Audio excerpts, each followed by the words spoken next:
이달 말까지는 한덕수 대행한테 시간을 주려나 보다. 이쪽 저쪽 명분도 챙기고 국민의힘 압박으로부터 본인이 벗어나기 위해서 이런저런 거 저쪽에 좀 던져주고 그런 사이에 특검하고 헌재 재판관만 임명해라.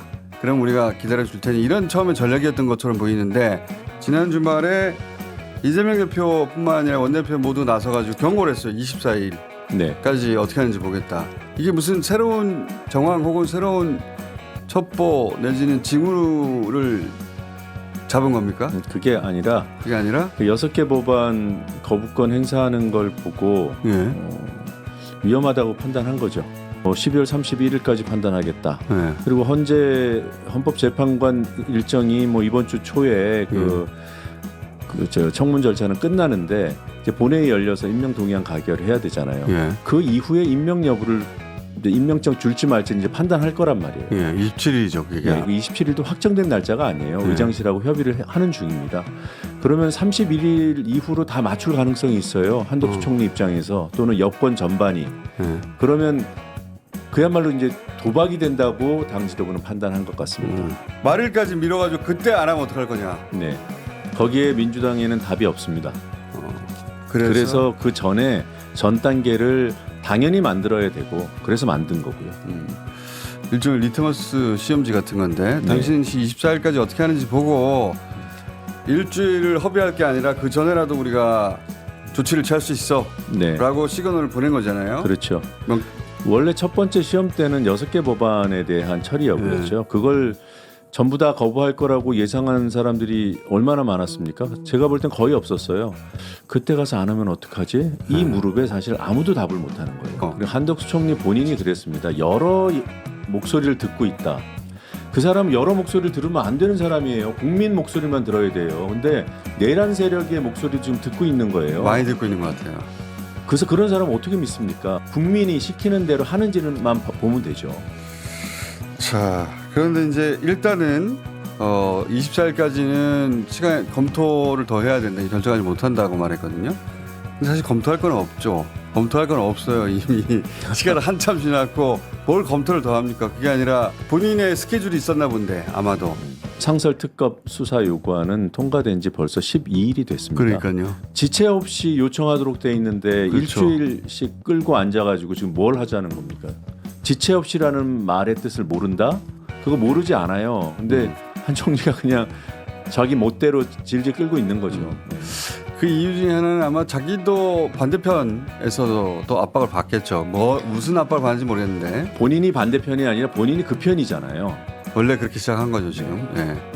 윤석열 정부의 국무총리입니다. 그리고 지금 내란의 동조 세력으로 의심받고 있고 피의자고. 그래서 한 총리한테 맡길 수 없어요. 저 사람은 어찌 돼도 팔은 안으로 굽는다고 본인한테 유리한 판단을 하게 돼 있습니다. 그래서 그걸 못하도록 지금 압박을 넣는 거죠. 자, 공정장은 믿으십니까, 한 총리?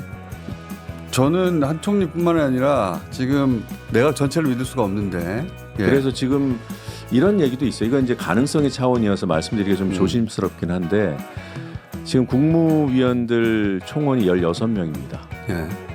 그중에 한 명은 박성재 법무부 장관 지금 직무 정지 상태예요. 그러면 15명 중에 5명을 탄핵을 시켜버리면 국무회의가 의결을 못합니다. 그렇죠. 국무회의는 3분의 2로 의결하도록 되어 있거든요.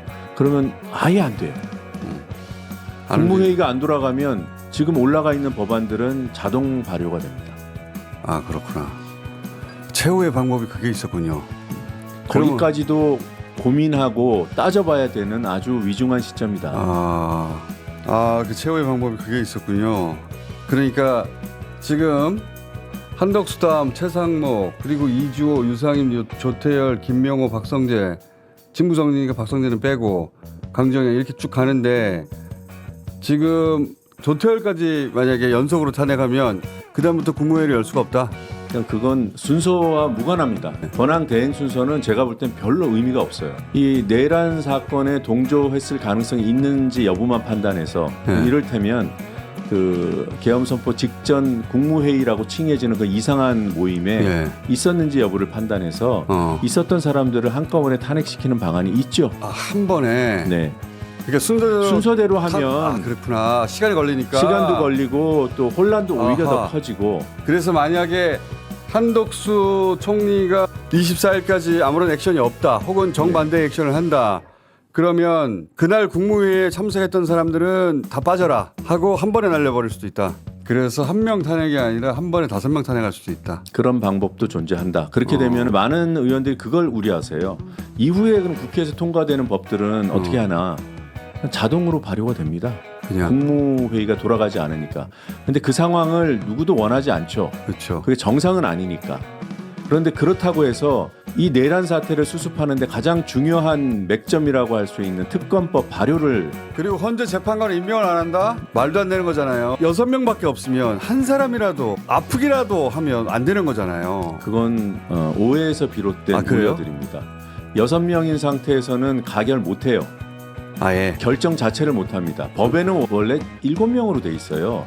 근데 왜 6명도 가능하다라는 오해가 생겼냐면 이진숙 탄핵건과 관련해서 이진숙 쪽에서 가처분을 걸었습니다. 예.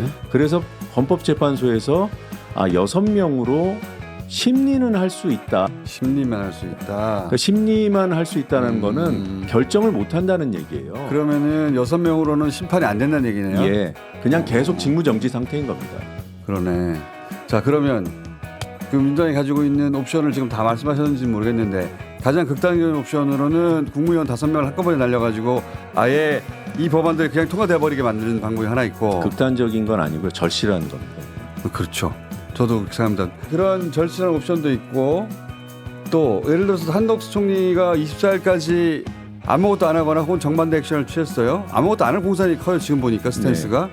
그러면 24일 이후에 한덕수 총리만 탄핵할 수도 있고 아니면 한 번에 5명을 탄핵할 수도 있고 그 어떤 루트로 탈 것인지는 24일이 돼봐야 알겠네요. 그죠? 네, 24일까지는 지켜본다고 했으니까 기다려 봐야 될 것 같고요. 네. 성탄절 전에는 결론 내야죠. 성탄절 전에. 못 믿어 오십니까? 아니 민주당이 못 믿어보다는 자기를 살아남는 것 중심으로 사고하고 있는 것이고 민주당에서는 내란을 끝장내야 되겠다는 것 중심으로 생각하고 있는 거잖아요. 오로지 목표가 그거 아닙니까? 네, 내란 수습이 그렇죠. 목표일 수밖에 없습니다. 틀림없이 국정 안정이 어떠니 이런 얘기 할 텐데 이 내란 수습을 하지 않고 어떻게 국정을 안정한단 말이야. 특검이 왜 연내에 현실화가 돼야 되냐면 공수처가 못 움직입니다. 지금은. 맞아요. 체포도 못 하잖아요. 공수처는 지금 체포를 못해서 안 하는 게 아니라 체포를 하면 검찰에 넘겨줄 수밖에 없기 때문에 지금 그렇죠. 못하는 겁니다. 저희 방송에서 여러 번 얘기했는데 체포하면 그때부터 20일 내에 기소해야 되는데 네. 공수처는 대통령 기소 권한이 없어요. 네. 그래서 특검이 그때 발족해 있으면 특검으로 넘기면 되는데 안 그러면 도로 검찰로 넘어간단 말이죠. 검찰이 공수처로 그 윤석열 내란죄를 이첩한 것도 넘긴 것도 다 그런 계산 속에 계산이 있었던 거죠. 한번 해봐. 결국 돌아올 결국 거야. 올 거야. 네.